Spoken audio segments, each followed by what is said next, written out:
Local 4 News starts now with a breaking news alert. Still no resolution, no answers. The Dejuan Sims case from more than a quarter century ago remains cold after results of a new DNA test. Plus, demanding accountability a year after sexual misconduct allegations regarding Dr. Robert Anderson went public, dozens of accusers gather at the University of Michigan, their message to the school. But we'll begin with breaking news from Detroit's west side. State police are investigating a road rage shooting along I-96. Sky 4 over the scene near I-96 in the Southfield Freeway. Investigators say it appears that two drivers were fighting with each other when one of the drivers fired a shot at the other driver, hitting his car.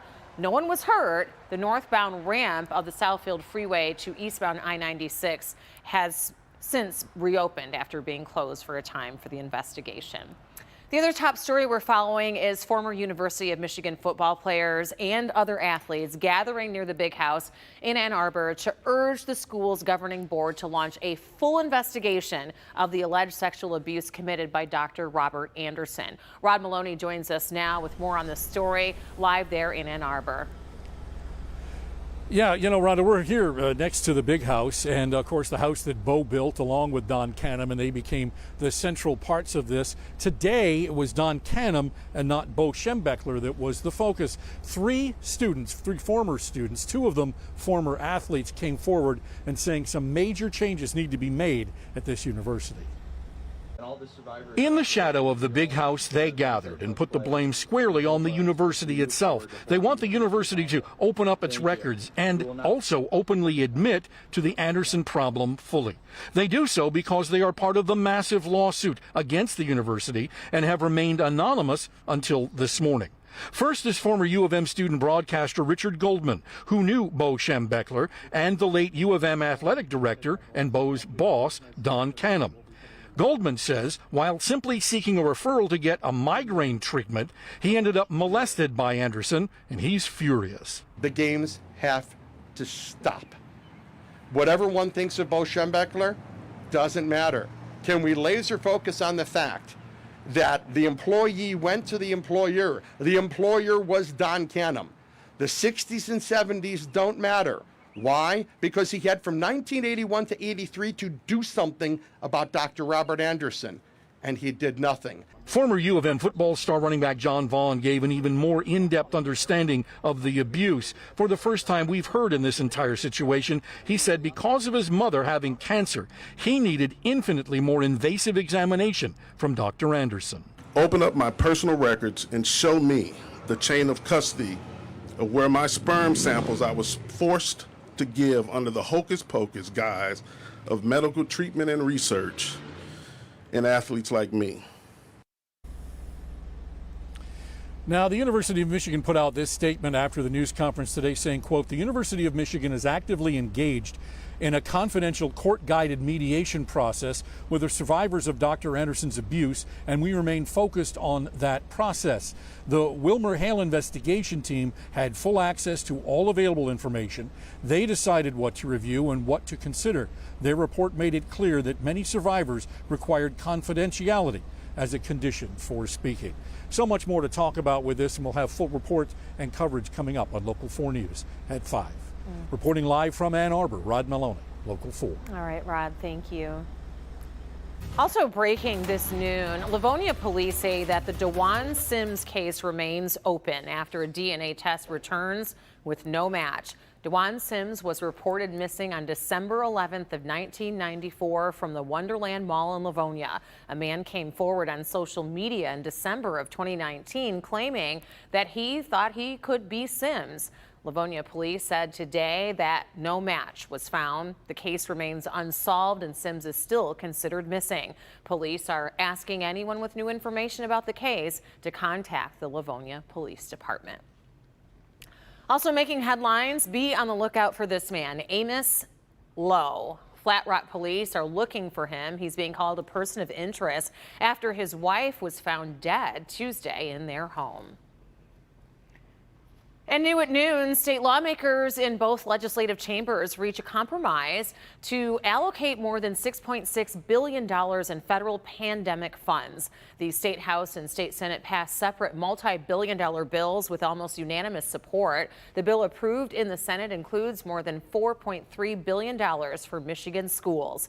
The measure passed in the House includes more than $2.2 billion in relief funding, with $1.4 billion in food assistance and another $378 million intended to help families stave off evictions. The legislation could get a final vote this week.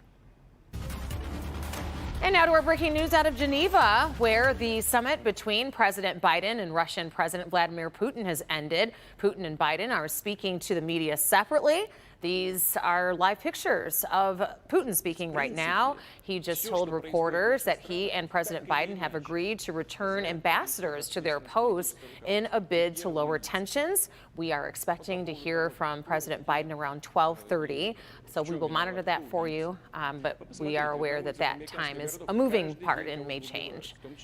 This is video from earlier today where the two shook hands before their highly anticipated meeting. The conference was a moment of high-stakes diplomacy at a time when both leaders have agreed that relations between their countries are at an all-time low. We do know that President Biden planned to confront President Putin on a range of issues, including the cyber attacks, ransomware, Ukraine aggression, human rights abuses, and many other issues, as well as to try to seek some cooperation in some areas. We will continue to keep you updated as we learn more about what they discussed.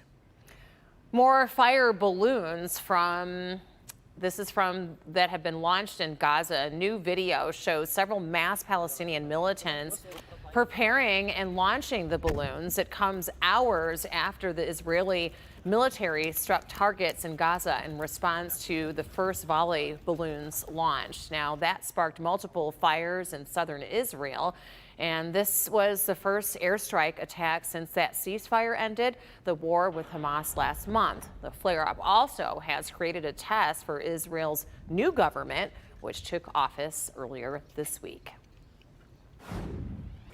Here at home, we have sunshine as we take a live look outside over downtown Detroit. And let's check back in with Brandon with a look at our forecast. I walked down to Campus Martius Park, which is just a couple blocks from here. Right.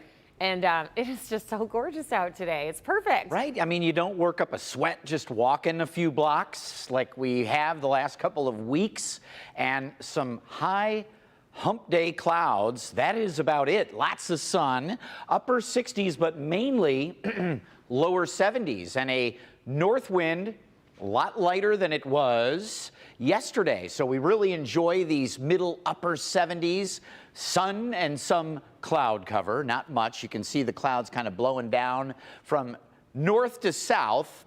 High pressure will keep us high and dry today, and tomorrow we're returning with more heat plus severe weather threats for your Friday and a big weekend coming up.